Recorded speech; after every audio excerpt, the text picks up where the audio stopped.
Discover connection, awaken sacredness, become empowered. Join us for our show on Blog Talk Radio. Discover your spiritual gifts live. Welcome to Discover Your Spiritual Gifts, show number 66. We're your hosts, Dave and Vialet. Our guest today is Neale Lundgren. Neale Lundgren, PhD, is a therapist, a former Benedictine monk, a poet, and a musician. He received his doctoral degree from Emory University in psychological, philosophical, and religious thought, and is taught at St. John's University, Emory University, and Pacifica Graduate Institute. As a teacher, he uses the conversation of presence, reflective reading, meditation, and transformational energy work to help put students in touch with their soul and the sacred in the midst of the world. Neale lives in Atlanta, Georgia. Well, welcome, Neale. Thank you for being on the show today. Dave, thanks for Dave and Violet. Thanks for welcoming me here. It's great to be here with you. Well, tell us more about the soul. It seems like a lot of your work focuses on what is the soul, and I love one of your quotes, we experience life with the senses of the soul. I find that very profound. So tell us more about your perception of the soul. Okay. Of course, the soul is such a pejorative term in today's world. We could look at it, even grammatically, and go into the philology of the soul. But I use the term soul in a way, Dave, very simply as the essential self, the basic self. That and the individual soul is very important in my work, as that being that when you look in the mirror has looked back from the moment you were born to now. You have gone through many, many stages of your life and consciousness. But that consciousness that looks back to you and that accompanies you, that genuine sense of self that is to be distinguished from, shall we say, the limited self, the ego, the filtered self, the self of opinion, and the self of judgment, the self that is programmed. The soul is the remnant of what is not programmed in us. Mm-hmm. The soul cannot be programmed, because the soul is that essence that I do believe is not stationary. It is continually unfolding, continually, I won't say evolving, because that is more in this context of the material self. But the soul unfolds within the self.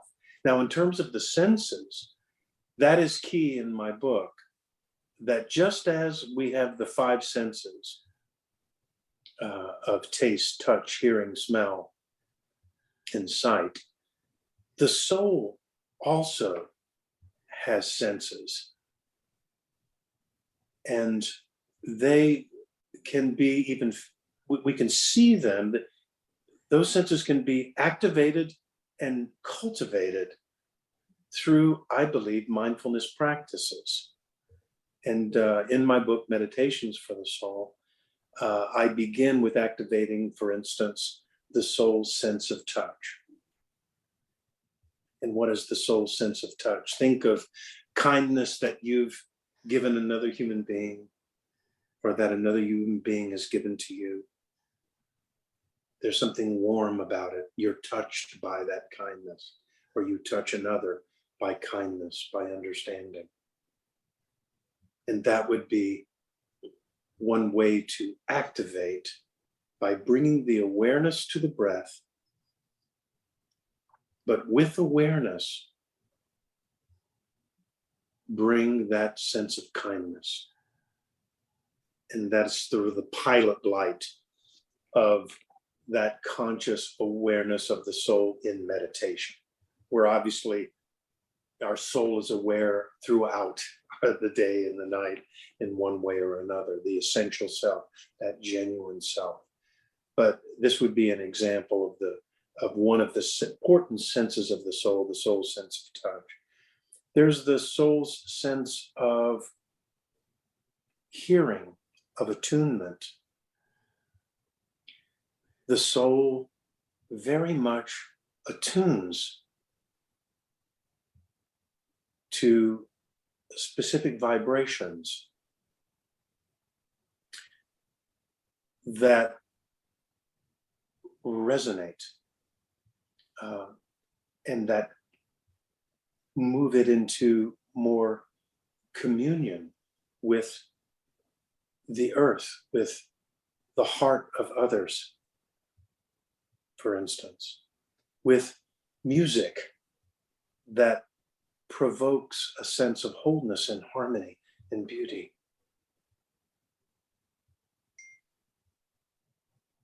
So this would be another sense, a sense of hearing or attunement. And when we're attuned, and the soul's sense of attunement, the soul is very aware of vibration, is aware of, as you know, is aware of energy that is of a low vibration or negative energy, and also aware of positive energy. Mm-hmm. So the soul, the soul at this point, or from your viewpoint, is also the pathway for our intuition, how we pick up things that are outside of the five senses for extra knowledge about other people, our environment, that type of thing. Yes, I think what happens when the soul senses are activated, Dave, is that intuition becomes a way of knowing, intuition being the way the soul sees, the way the soul feels, the way the soul tastes and savors. So intuition is operative with all of the senses and is thoroughly embodied. This is what I find fascinating about the soul, is its embodied nature, what the Sanskrit calls jivatma, atma Mm-hmm. being soul, jiv being that enfleshedness and embodiment, of the incarnation of that soul in a material body and on the earth. And I think the soul lives and breathes, don't you, Dave, in the Absolutely. intuitive, with the intuitive. Yeah, absolutely. Yeah, I see one of the major problems on this planet is that when people look in a mirror, they identify with the physical body. They don't identify with a higher presence that is just using his physical body to interact with this world on a temporary basis. Well said. Well said. That the soul is having a human experience, happens to be, Yeah. Mm-hmm. In this particular body, having this experience with other souls that happen to have a body. And yet we know, don't we, Dave, that there are different levels of consciousness of the soul. Absolutely. So there are those that are entirely unconscious, that they are a soul in a body. Mm-hmm. And the more unconscious, the more problems. The more conscious I think we are of being soul and learning soulfulness in the world and seeing others as mirrors of ourselves, that we're mirrors of one another. And once we learn that sense of interconnectedness of soul, then we begin to then maybe get closer to our sense of purpose, soulful purpose, the overriding purpose. And then we begin really going on the seeker's path. And in my book, you will certainly relate, because what you just said around the problem, there is this problem of those who are not conscious of their soul. And so these are just metaphors, but in the book, I say all of us are seekers, but we seek at different levels. There's the dweller seeker, who I named, that basically seeks for self-gratification, seeks to avoid pain at all costs, be attracted to pleasure. It doesn't matter who gets hurt, who doesn't. There's the seeker that is seeking, but they're seeking in a very, very self-absorbed way. And then there becomes the questioner seeker. Very important. So it begins to question, like, is this a program I'm running? Where did I get this? You know, whether it's a belief, whether it's a belief or a concept, and an opinion, the opinion. So the questioner begins to go, I don't know. But for the first time, steps outside. Generally, I see that happen in adolescence. But it doesn't get carried forward enough, does it? So adolescents begin to question this. No, they're pushing against parents, and pushing against the teacher, and pushing against whatever. And then all of a sudden they begin to no longer push or question. They kind of go, oh, okay, I'm tired now. They don't build their muscles of question. And for that to happen, the questioner needs to evolve. The questioner seeker needs to evolve into what I would call the wanderer. If the questioner's primarily negative and just says no, the wanderer begins to go, yes. Let me travel down this road. Let me experience this food. Oh, you're of this particular religion or spirituality. What is that about? Culturally open, philosophically open. And the questioner, as wanderer, is an amazing part of this journey. And then there is the aspirant, who I'm just calling the seeker aspirant. And that's when the soul as seeker begins to get seated. And says, you know what, I'm really gonna get into a practice, a yoga, a meditation practice, or I'll move into one of the yogas, the bhakti yoga, yoga that is devoted to a particular path, or the jnana yoga, or to see the self as this witness to the world, or karma yoga, the yoga of selfless action, begins to get a practice. And then I think the next stage, and all these are sort of carried forward, right? We're all dwellers, we're all questioners, we're all wanderers and aspirants if we develop a practice and get seated, some discipline. But then we become, I think, awakened to the fact that we're all wayfarers. And I define a wayfarer in the book as this importance of the vertical and horizontal, Dave.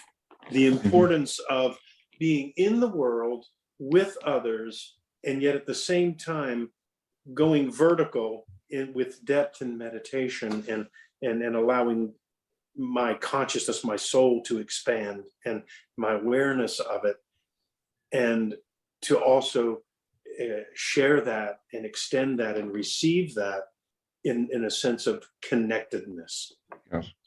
So the wayfarer says, I am here in the world, and my purpose is to, as Frederick Buechner, the writer, once said, where my passion meets the need of the world. If my passion can intersect one of the needs of the world, I'm going to be happy. My soul will be happier, and I'll make other souls happier. So yes, I think this place where we become all of those dwellers, questioners, wanderers, aspirants, and wayfarers, then the soul really is happening. We feel that the power and the love of that, where the greatest power is love, and the greatest love is power. Nothing. There's no other kind of game in town, if you will. Well, let's talk about balance. I always like to go back to the Bhagavad Gita, and here you have the warrior, the soldier, who is reluctant to engage in battle because he has relatives on the other side. And his chariot driver says, do your dharma. You signed up for this. You have to do your dharma. And so I look at the balance between a person who has a spiritual path. I believe that we come into this life with life charts that have goals for learning, because I'm very committed to reincarnation. And you come in and you didn't check off some things on your last report card, you're taking another stab at it. So you have a practical aspect to your life of you need to be engaged. You are placed into situations where you'll be interacting with people, for better or for worse, hopefully for better. And yet the flip side is we're also trying to flip some switches on you. So you'll start saying, there's this incredible light that I'm attracted to. And so trying to find that balance. You went through the monastery experience. I have a little bit of heartburn with people who totally retreat from the world.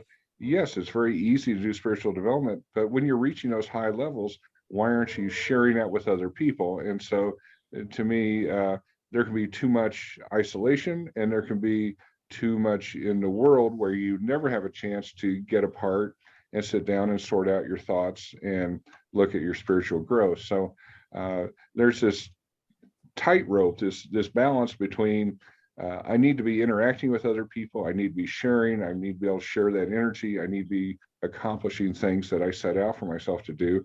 And on the flip side, I need to be separating myself, I need to be meditating, I need to be growing spiritually, I need to be rediscovering that connection with the Creator, whatever that looks like to the person.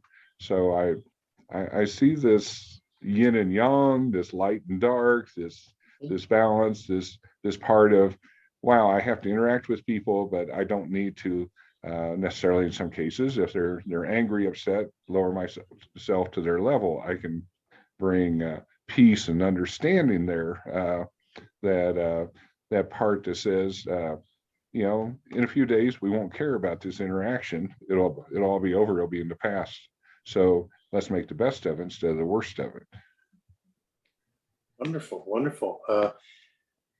Yeah, we could have a conversation about balance that would be about a week long. But I love what you're saying, and let's just take a moment to celebrate one of the most exquisite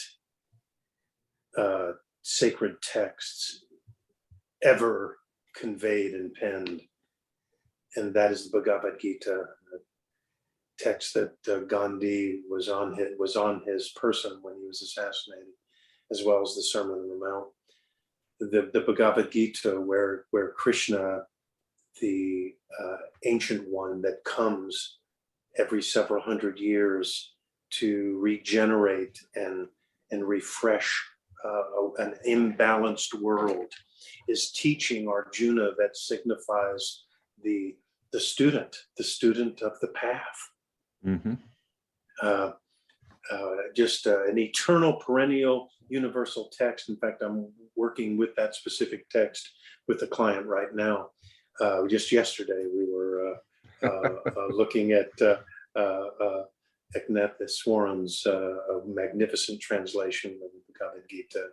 Winthrop Sargent certainly has one, and I'm a student of Sanskrit, but a very, very poor student, Dave. Yeah, very, very poor student. Very, very ignorant student of Sanskrit, but very, very basic levels. But my goodness, the Bhagavad Gita.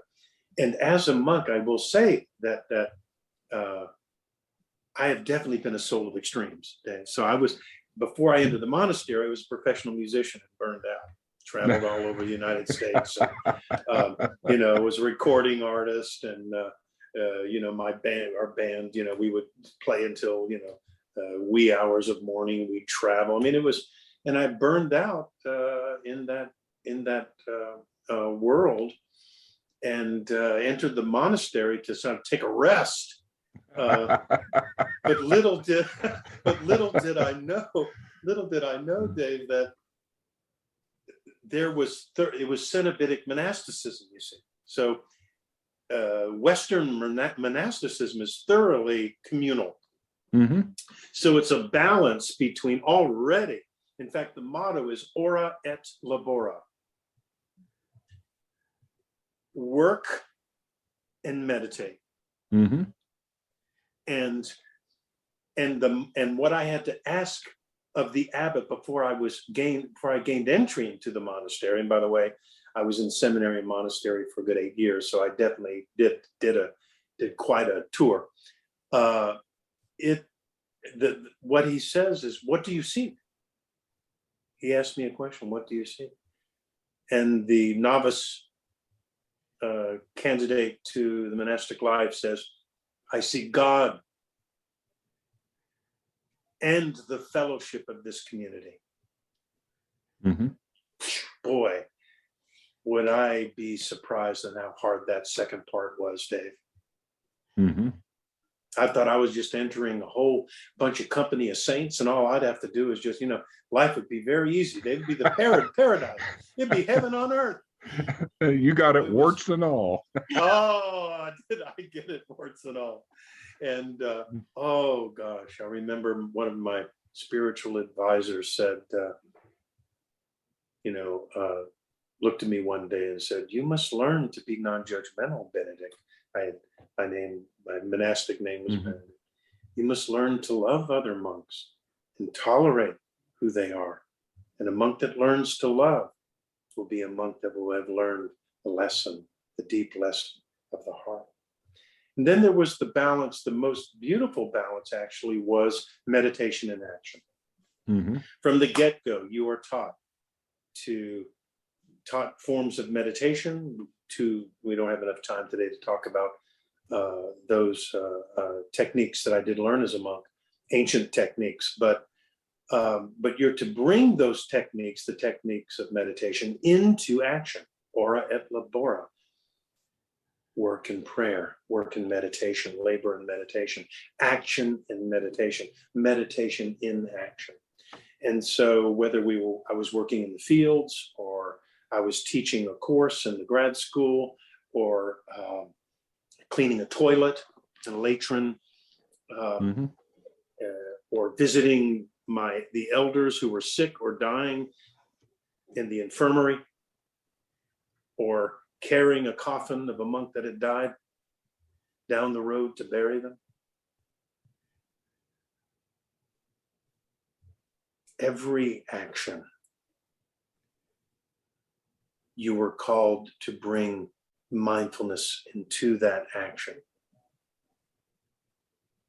Called to at least practice that, fail at it, but to bring that in. And that's why I prefer the term rhythm over balance. Okay. I think what happens, the only reason why I say that is because in the West, I hear a lot of people compartmentalize. A lot of my clients, they're not patients, they're students or clients, and they come in and they go, I need to balance my life. I need to make sure I do. I have meditation here, and I have to eat right, and then I've got to make sure I spend time with my kids, and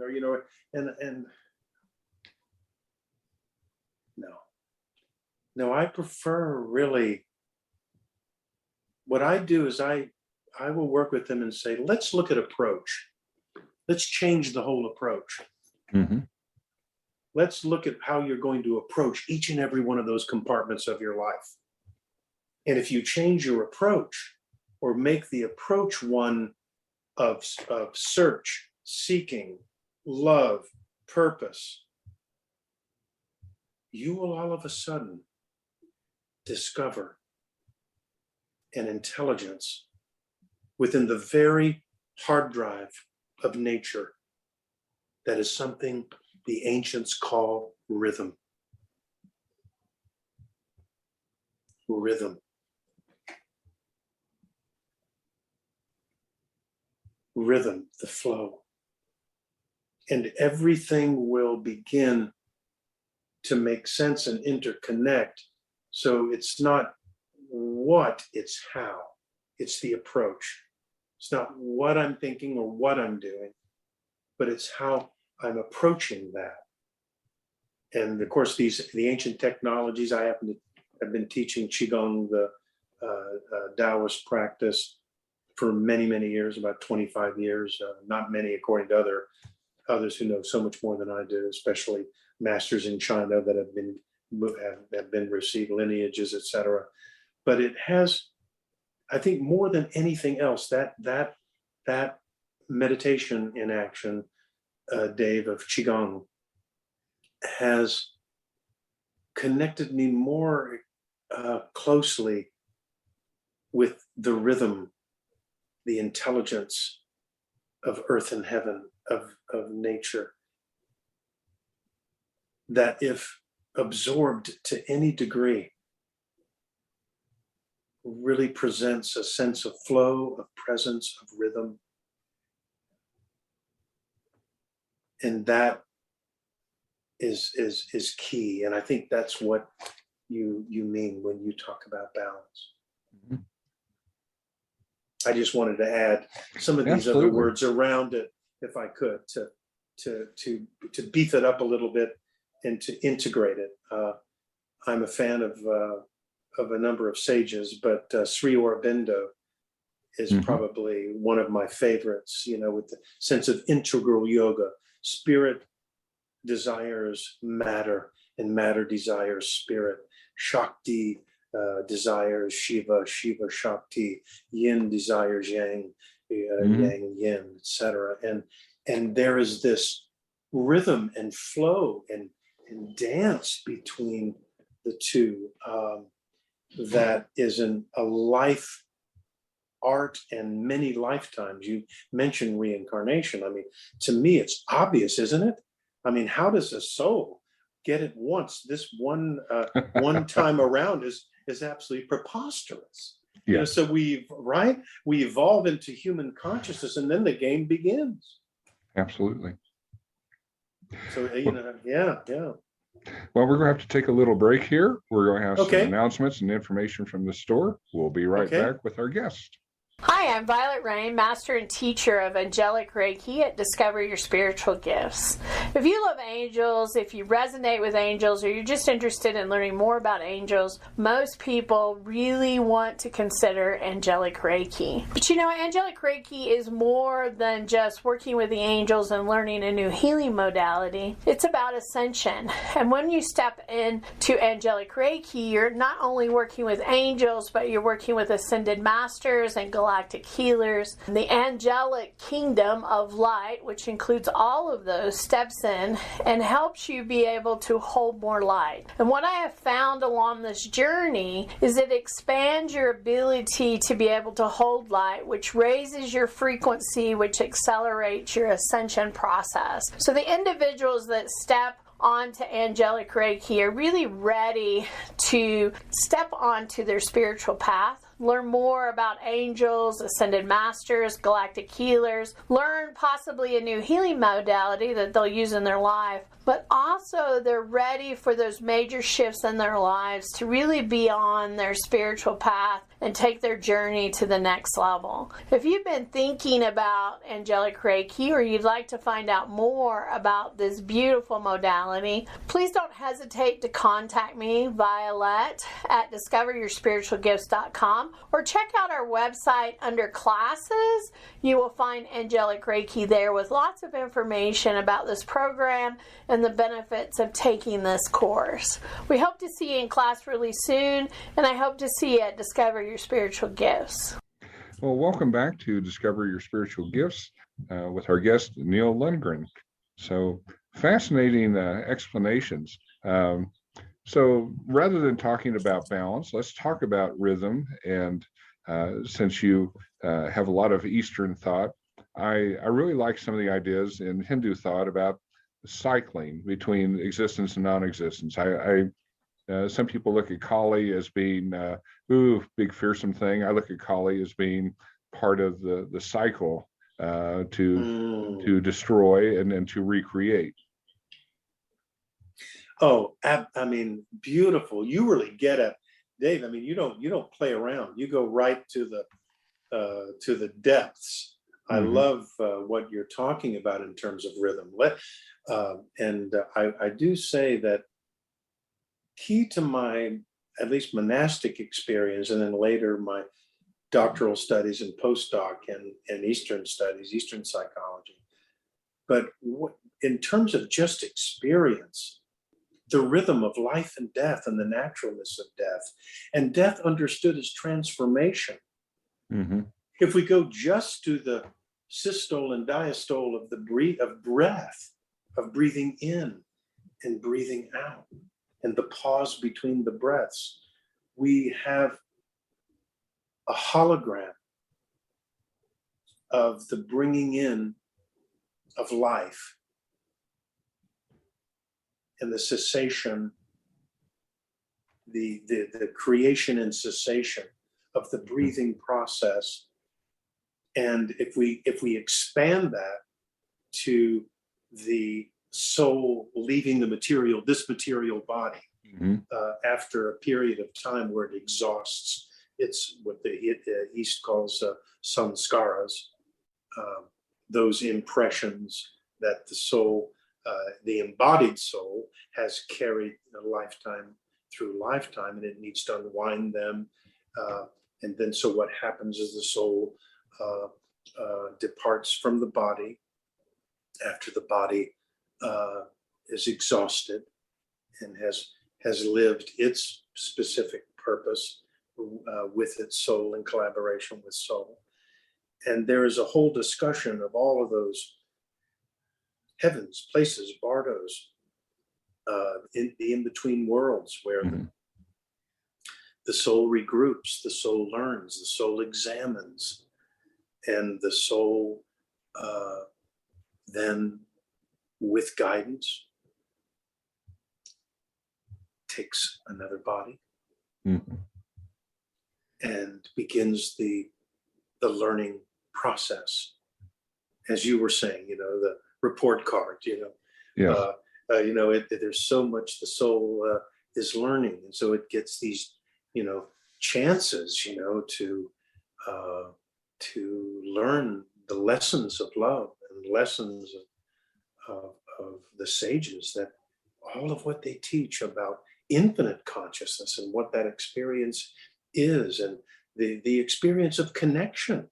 So as we continually reincarnate, once we learn those lessons in the in-between states, and learn what we're going to learn, when we come back in, it seems to me we have an opportunities in the three gunas, in the tamas guna, rajas guna, sattva guna, what sort of defines the soul's personality lifetime after lifetime, of instinct, passion, and service, spiritual service to others, and seeing others as mirrors of the self.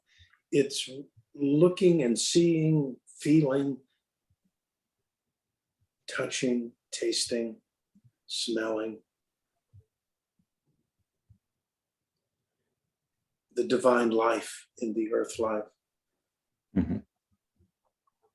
and how everything is interconnected, and how we get it's such a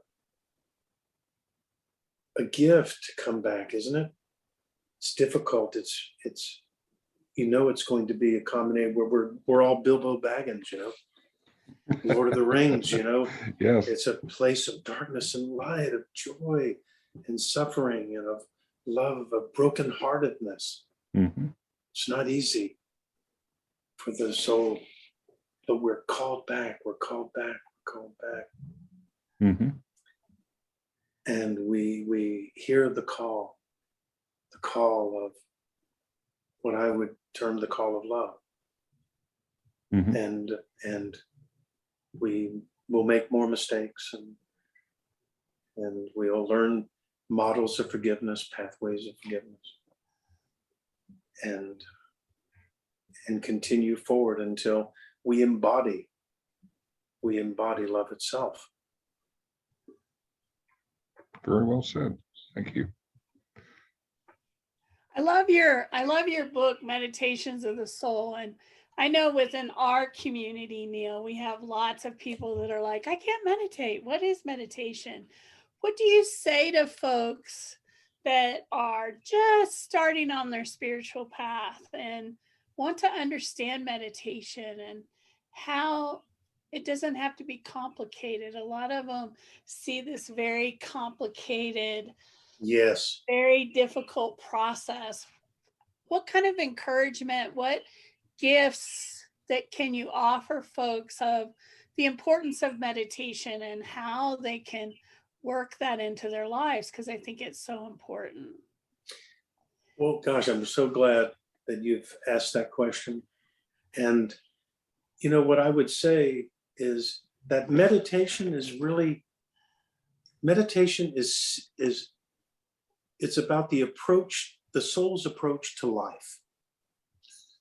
That's meditation. The soul's approach to life. It is our approach to life from that dimension of ourselves that's genuine and real.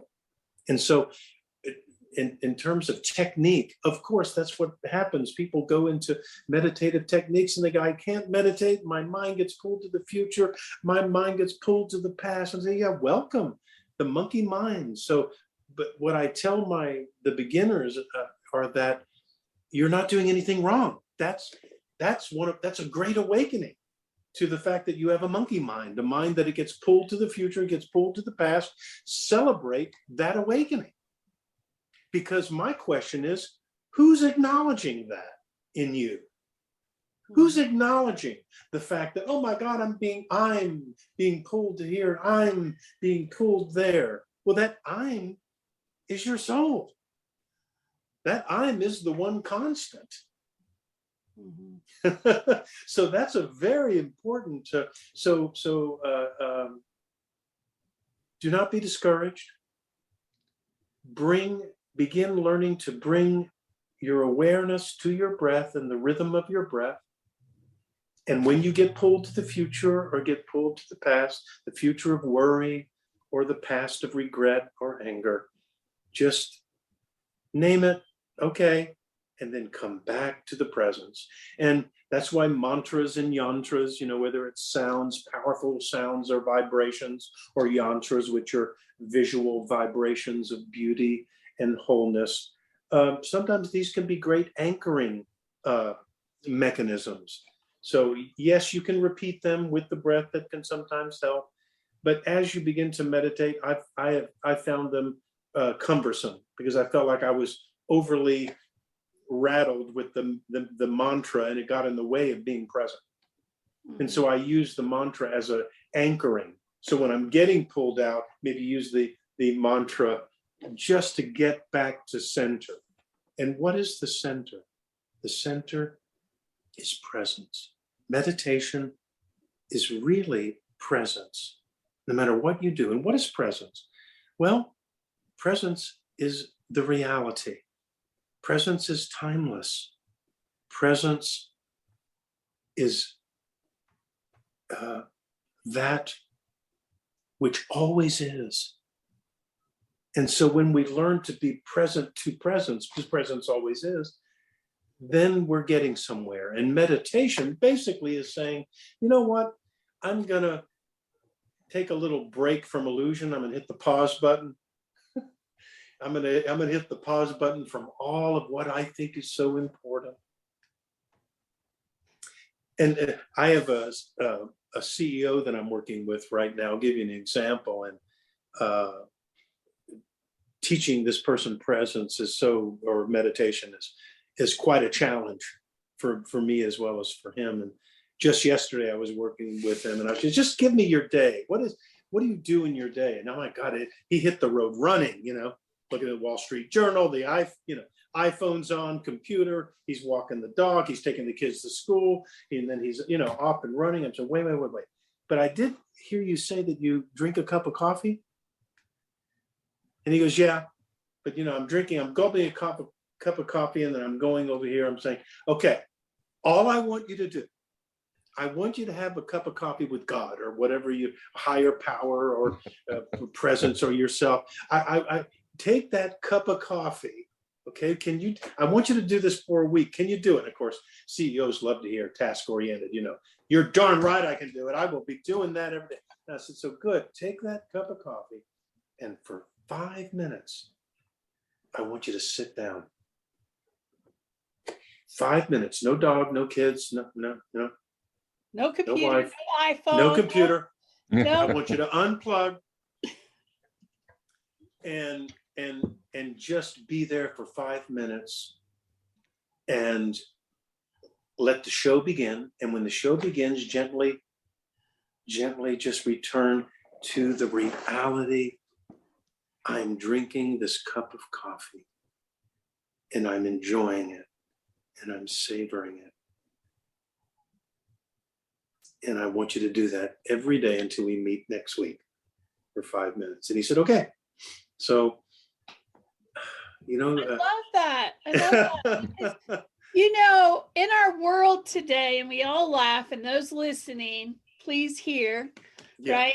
We have these to-do lists, and we have to do this, and we have to run, and we have to go do this, and we have to take the kids to school, and we have to drop them off, and we have this meeting and this call.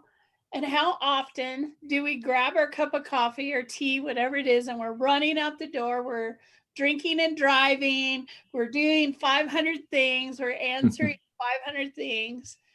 And mindfulness, the practice of stillness and mindfulness is so important. Even if you do it once a day, 3 times a day, take 5 minutes and turn everything off and sit in stillness and reconnect to that soul within, with that guidance around you, with the world, being present in the moment, instead of being on autopilot, because many of us live on autopilot. We're not even conscious of our day. We're just tasks, doing, running, and going. And if you can do that, it can create such beauty and such connection for everyone. And it doesn't mean that, don't get me wrong, you don't have to sit for 2 hours with your legs crossed, humming. It's about taking that moment of breath and consciousness and awareness and stillness. Beautiful. Right? What a powerful way to start your day. What a powerful day in the middle of the day, just to shut the door to the office, turn everything off and say, I just need 5 minutes. What a powerful way to end your day. 5 minutes. Oh, I love that appeal. I love that appeal. And what happens with that.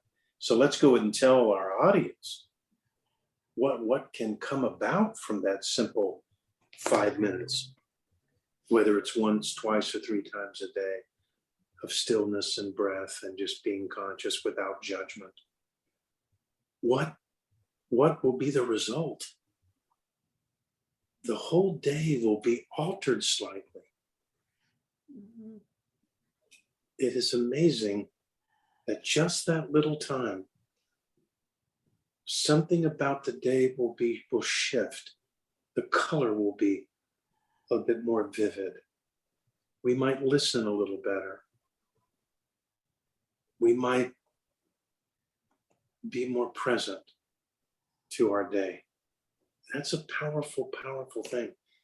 The hardest thing to do is what you're saying, isn't it, Violet? The hardest thing for most of us is to just be still. It really is. And most of us are going to say, well, I'm too busy. I got too much going on. I can't do that. 5 minutes, folks. 5. Just take 5 minutes. And what you're going to find over time, at least I have found, is you want more of those 5 minutes. You start to want, crave another 5 minutes when you're like battling the world and battling whatever's going on, to say, okay, I just need to go sit for 5 minutes because I'm going to be clear, more focused, more present, more conscious of what the decisions I'm making, the direction I'm going, the actions I'm taking, that 5 minutes is going to help. Even when you're in the middle of the storm of life, if you can just say, okay, I'm taking 5 minutes for me, and then I'll come back into the storm. It makes the storm seem so much easier to conquer when you can just pause for a second. The storm's not going anywhere. It'll be there when you're ready, but you can take 5 minutes and just say, give me 5 minutes, and then start. I think we could reduce so much anxiety and stress in the world if we could teach that to our children, if we could learn that ourselves, if we could understand how important that is for us to be able to do those minutes of stillness, right? Mm-hmm. Right. Yes. So, I love your teaching of less is more, and that if we even do less and we want more, to build that desire and longing for more communion. And I also like what you're saying around it will so help us and aid us to navigate the storms of our life by taking that pause, even in the midst of the storm, to regroup. We'll find that when we meet the storm again, perhaps the winds are not as strong against us. Perhaps the sail even, it gets erect, and we're able to utilize the wind in a way that is coordinate with rhythm and flow in our direction. Yeah, absolutely. I think that's so important. I loved your story of talking about fellowship, and you think it's going to be easy, right? You get people together and they're spiritual. I understand that. They're up to the spiritual center. And I believe that by opening this, we're going to be all love and synchronicity, and everybody it's going to be kumbaya every day, and we're all going to dance. But the reality is we're all individuals, and we're people, and we're all having our own experiences. We don't always understand what the other person's going through because we haven't walked in their shoes. So having compassion and love for people is really, really important to be able to do that. And sometimes it takes compassion, right, on our part for those folks so that we hold that space for them. Whether it's 10 people, 100 people, there's always challenges within relationships and people, and compassion and love is the key, and we just have to find that.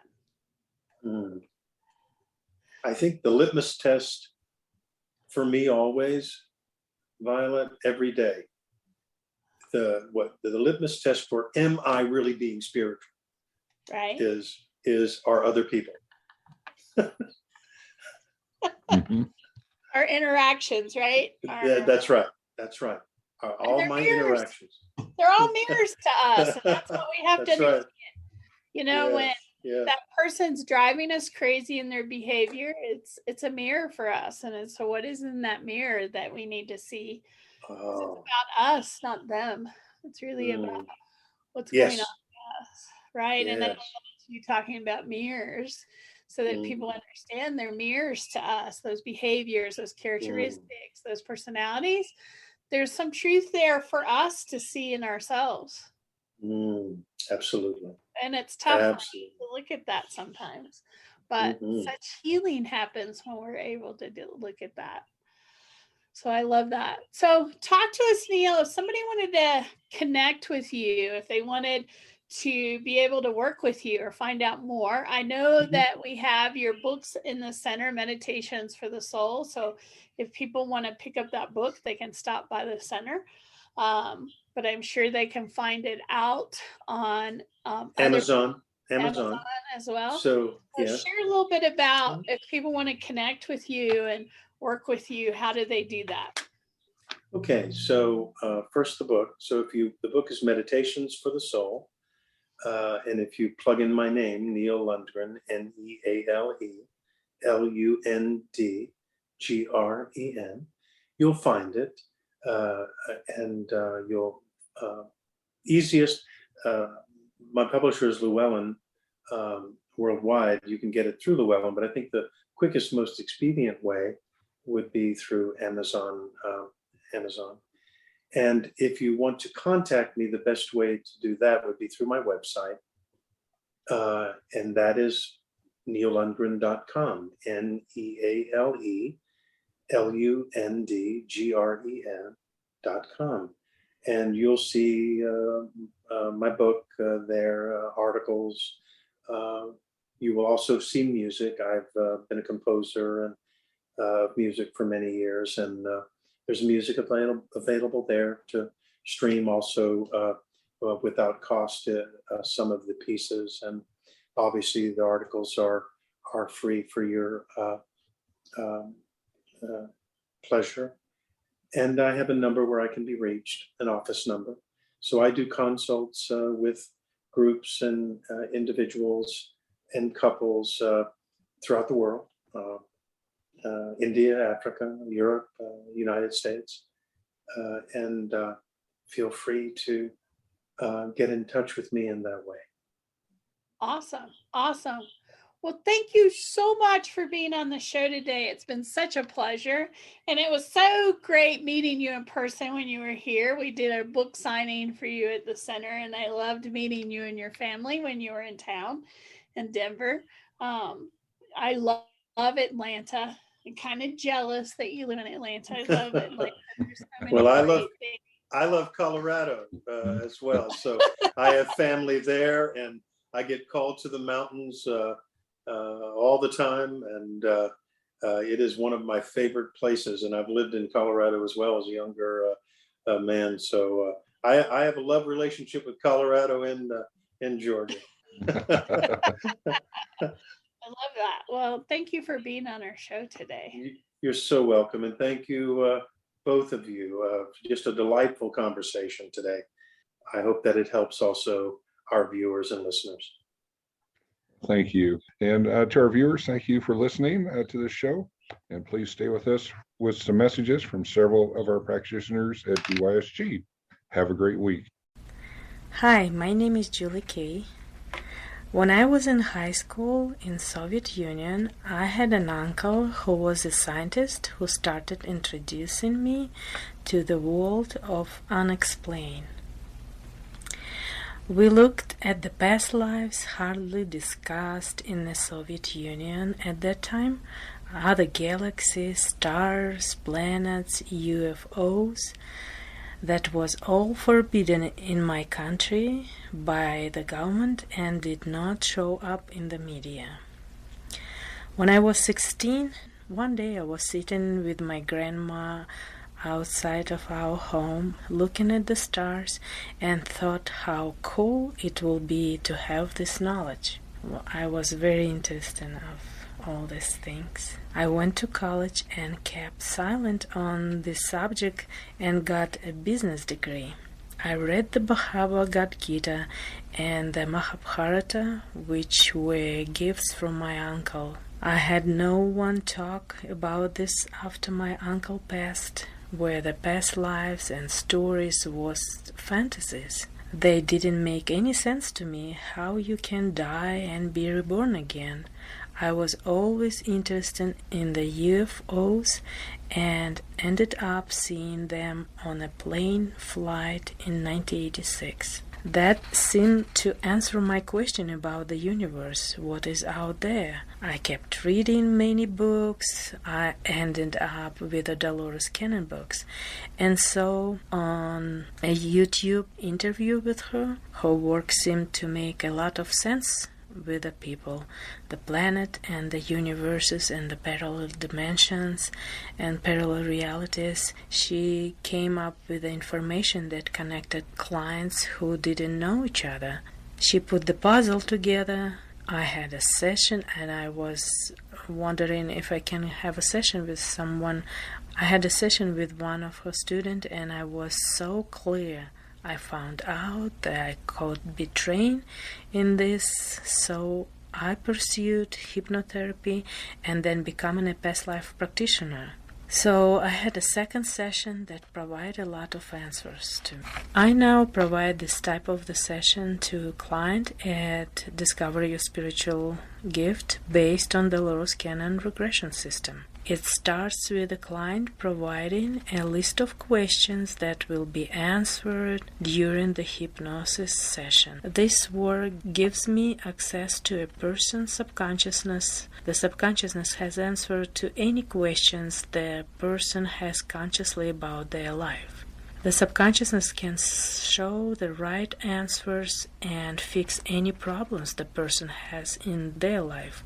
Health, relationships, changes that are desired. They can even connect to loved ones who passed. I'm available at Discover Your Spiritual Gift on Mondays. You can reach me at 303-523-8412. Thank you and have a good day. Hi, my name is Heather Nichols. I'm a soul journey coach and the owner of Soulful Essence and Wellbeing. For the past several years, I've been on a quest to fulfill my soul purpose of healing my past so I may learn to love myself unconditionally. I want to show others how they can do the same thing for themselves.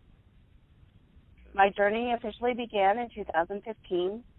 I became a Reiki master teacher to be a conduit of healing for myself and others. And I've always had an interest in hypnosis and self-development.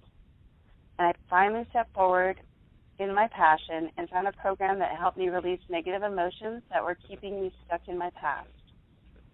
I became a certified practitioner in this wonderful program and later studied Akashic records and many other healing modalities.